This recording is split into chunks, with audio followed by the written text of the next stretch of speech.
US says it has killed dozens of people in strikes on small vessels from Venezuela, which it alleges carry narcotics and narco-terrorists, without providing evidence or details about those on board. The strikes have drawn condemnation in the region. Nicolas Maduro accuses Washington of using drug trafficking as a pretext for imposing regime change in Caracas to seize Venezuelan oil. We have a report. A U.S. Navy vessel is seen maneuvering in the eastern Caribbean Sea, roughly 200 miles north of the Venezuelan mainland. U.S. Defense Secretary Pete Hegseth informed of the latest U.S. strike against the drug cartels in international waters. Hegseth wrote on social media, "The latest strike hit another narco-trafficking vessel. This vessel, like every other, was known by their intelligence to be involved in illicit narcotic smuggling. 3 male narco-terrorists were aboard the vessel during the strike, which was conducted in international waters. All 3 terrorists were killed." More than 15 U.S. strikes on boats in the Caribbean and the Pacific have killed at least 65 people in recent weeks.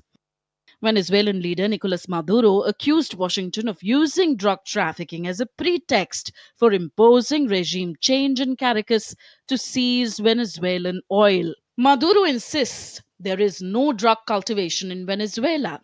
Moscow has reaffirmed its support for Venezuela while denouncing what it calls excessive military force by the United States in the Caribbean Sea. Russian Foreign Ministry spokesperson Maria Zakharova said in a commentary on her ministry's website, "Such actions are in violation of both U.S. domestic legislation and the norms of international law." U.S. senators, meanwhile, demand clarity on Trump administration's anti-drug strategy in Latin America. Trump administration, in a notice to Congress on September 4th, informed that the U.S. is engaged in an armed conflict with Latin American drug cartels. The notice describes them as terrorist groups as part of its justification for the strikes.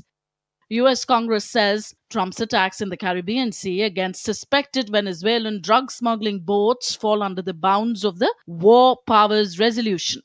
War Powers Resolution is a 1973 law. It requires the U.S. President to obtain congressional approval for military action surpassing 60 days. The 60-day window to obtain congressional approval will arrive on Monday.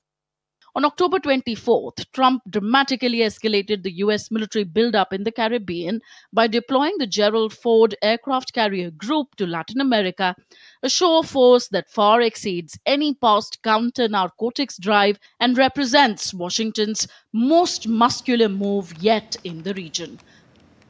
Bureau Report, DD India.